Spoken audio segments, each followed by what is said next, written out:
Welcome to the Get In.It Podcast. We have Claudia Berger from Digital Briefcase today. Is that how you pronounce it, Berger? Berger. It's actually Claudia Berger. Berger, okay. Where is that? Is that Dutch? Austrian. Austrian? Yeah. Okay.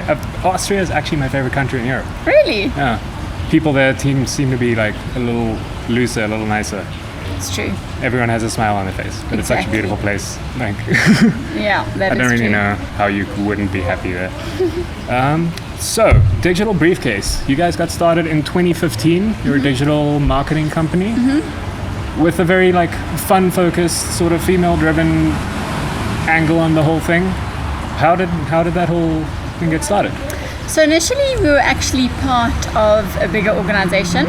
We were a division within that organization. I started with them in 2017.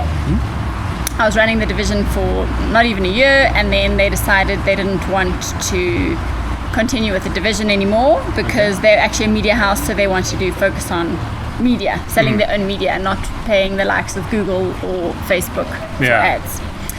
So I took the opportunity to then take over the business unit as my own business. So I took it over in January 2018. Crazy. That must have been a big leap. Yeah. Especially because January is generally not such a busy time for marketing.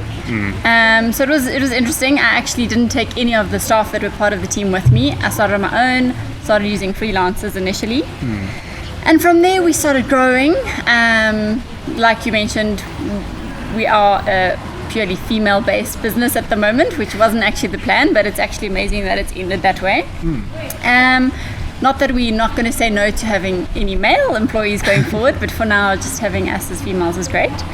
And yeah, we've actually grown to a bigger size as a standalone business than we were as a division of such a big That's corporate. Amazing. And in such a short amount of time, actually. Yeah, so it's just over 2.5 years that we a standalone business. But usually marketing companies tend to be very sort of stiff and firm and numbers focused and whatnot, and you guys seem to be no idea's a bad idea, let's have fun with it, let's roll with it. I really like that sort of angle. Has that been from the start? Yeah, so obviously ensuring that we're bringing returns for our clients are important, and that's where the numbers come in. Yeah, of course. Because at the end of the day, if we're bringing results for our clients and they're seeing a return on their investment, they will continue with us, which will assist us to grow further while we're helping them to grow. But having said that, to get there, you need to be creative. You need to do different things to make sure that you're engaging with their audience in an effective way. And it's also the digital sort of space, everything's changing so quickly that you can't sort of get into a formula that you just follow going forward. I think that's having fun with it and being creative with it is not really a bonus, it's a necessity. Yeah, that's exactly it. So we're in a very weird year with COVID and everything, and I'm sure you guys deal with a lot of different businesses. So how have your clients had to adapt to the sort of current climate? What have been some major changes that you've seen? So predominantly moving most of the ad spend to digital, obviously because everyone has access to digital whether they're at home or on the go. Yeah. But having said that, unfortunately, quite a few clients have also cut budgets because they obviously see marketing as more of an expense, and in a time like this, they want to keep the expenses as low as possible. But we always try to encourage our clients to realize that marketing is actually an investment. Without marketing, how's your business going to grow? How are you going to take your business to the next level? Unless you go and employ a whole bunch of sales staff, which also costs money. Yeah. No, that's true. And I think it's so different from a case-by-case basis in terms of everyone needs marketing, of course, but how you approach it for different businesses, I think, is a major thing. How did you get into marketing in the first place? So I actually studied marketing. Funny enough, when I studied, digital wasn't even a thing. So we didn't even study anything with regards to digital marketing at all. Or TV and newspaper ads and those kinds of things. Exactly. So my first marketing job was not digital. I actually worked for a below-the-line agency. But then when marketing became bigger, I just realized that was the way to go, because with digital, you can measure your results. You can see exactly how everything's performing Whereas with other more traditional forms of marketing, it's more of a guesstimation as to how your campaign's actually performing. No, I can imagine. Like, we're putting a billboard up, you get no numbers from it. Yeah, it's just an estimate of how much traffic's coming through, but how many people have actually seen it, you know? Do people still use sort of traditional marketing? Definitely. They do. They tend to be more expensive than digital, to be honest. I mean, for a billboard, you can spend 100,000 Rand, for example. For how long would you get the billboard then? A month. What? That's a monthly rate. That is insane. Yeah, and think about what you can do with that budget online. Yeah. So that's the other thing. It's such a cost-effective way of marketing your business. Okay. So another unique sort of spin you guys do is the showcasing your clients. I think that's a very cool thing for a digital marketing company to do. Where did that idea come from? So what's the point of just pushing our own business online on social media, for example, when we have so many clients that we can also try push? You know, the more we showcase their work and what they potentially do, the more likely they're also going to get more traction. So at the end of the day, the more we push our clients, the more it helps us as well. So it's just another way to get more names out there. Yeah. Oh, that's amazing, man. So with printing technology and sort of the on-demand manufacturing, the whole world is changing from no one wants to keep stock, no one wants to have massive inventory or a warehouse or even a physical space somewhere. They want to completely run a business online. So for starting up apparel company, for example, what advice would you have for them to sort of make sure that they're using their social media to a full extent in today's climate? Would this be an apparel company that's basically based from home, or? Yeah, let's say it's a designer who just has some cool designs he wants to put on t-shirts and sell throughout South Africa. Okay.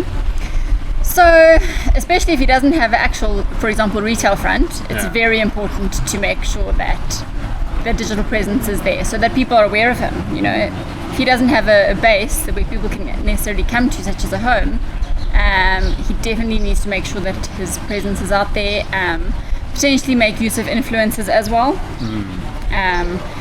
Brand awareness is the main factor that comes into play. So you just want to go where the eyeballs are? Yes. Okay. So a little bit off, let's get off the marketing topic. I hear you're quite into fitness and yoga and doing triathlons and horse riding and a whole bunch of things. Yeah. Can you talk a little bit about that? So I tend to get bored with one thing, which is probably why I tend to do all different sort of sports. I think that's a healthy thing to do though. Yeah. Keep it fresh. Exactly. Yeah. So my body doesn't get bored or tired of one thing. I'm just forever doing different things. So growing up, I was actually a professional horse rider. Yeah. And then unfortunately, Shane, my sister, actually had quite a bad fall, and then I decided to stop horse riding. Is she okay? Yeah, she's fine now. So during that time, then I obviously started taking up other sports, and I wouldn't say that I necessarily like one sport more than the other, just that I enjoy variety. And I also feel like because I was so competitive at a younger age, I feel like I need to do some sort of competition to push myself, which is where the triathlons came in. Okay. And yeah. But triathlons are quite daunting. What is it again? It's running? Swim, cycle and run. Yeah. So how far? Is it different for everyone? I only do the shorter sprint distances. Okay. Not one of those people who does the Ironman sort of distances or anything like that. Maybe one day. But yeah, it's just so important. Even as an entrepreneur, you tend to be quite stressed and always thinking about new ways to try grow your business, improve your business, and multitasking. There's no one telling you what to do, so you feel you should be doing something the whole time. Exactly, you're multitasking all the time, and I find that sport is such a great stress reliever, and to just help refocus, not necessarily think about work all the time, but take a break. Like healthy mind, healthy body. Exactly, that's exactly. Are there any lessons you've sort of learned from the fitness world that have translated into the marketing world? Not necessarily into marketing, but business itself. So growing up being a professional horse rider from a child, I learned discipline. And how I had to ride my horses every day, no matter what. Even if I was sick, I was riding my horses. I guess it's interesting with the horses as well, because the horse also needs to be trained. Exactly. So the consistency absolutely needs to be there. Exactly. I never even thought of that. Yeah. So I think in terms of a work-life sort of balance. It's just taught me discipline, and helped to probably drive me to be where we are at today as well. It's amazing. I think it's like it happens with everyone, but I don't think some people realize how much different aspects of your life that you don't think are related at all actually play into each other. And it's always an interesting thing to hear people's thoughts on it. Like with sort of music, you can always sort of see that the musicians that are successful in music tend to put that exact same energy into everything else they do, and then whatever else they do also tends to go like a lot further. But it's without the music being there, I don't think they would have had that drive to pursue other creative fronts. Exactly.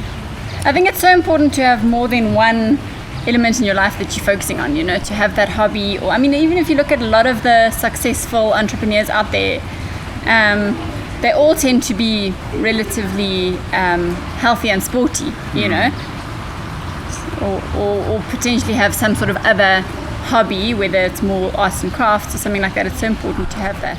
I think that sort of entrepreneurial spirit kind of just leaks into everything you do, usually. So, you guys have very varied clients, I'd imagine. Has there ever been anyone who's come in and you're like, I have no idea how to do this? Like, I'm sure you'd figure it out and get there, but like, has there ever been an oddball sort of business that came in? Definitely, yes.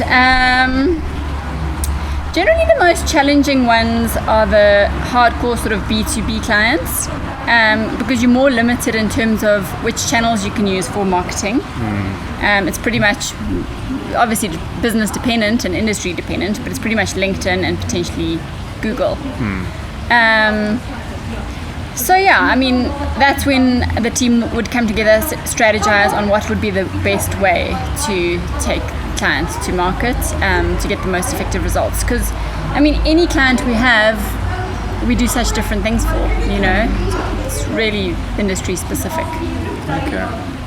Then last but not least, tie it in a little bit with sort of the apparel side of things. Everyone has their favorite sort of Sunday, I'm just staying home, no human is going to see me type of clothing. What is yours? So mine, for example, is literally a pair of sweatpants and a baseball shirt. It's always the go-to. I don't know why it's a baseball shirt, but it is a baseball shirt. Okay. Mine would probably be a cute pair of leggings. Okay. So super comfortable. And just a cute top. Yeah. I mean, we've been wearing those sort of outfits for quite a while now. That's like the one nice thing about working from home is you don't have to worry about what you're going to wear every day. Exactly, yeah. But Claudia, thank you so much for coming on. That was very insightful. Very cool to hear about what you guys do. And yeah. Brilliant. Thank you.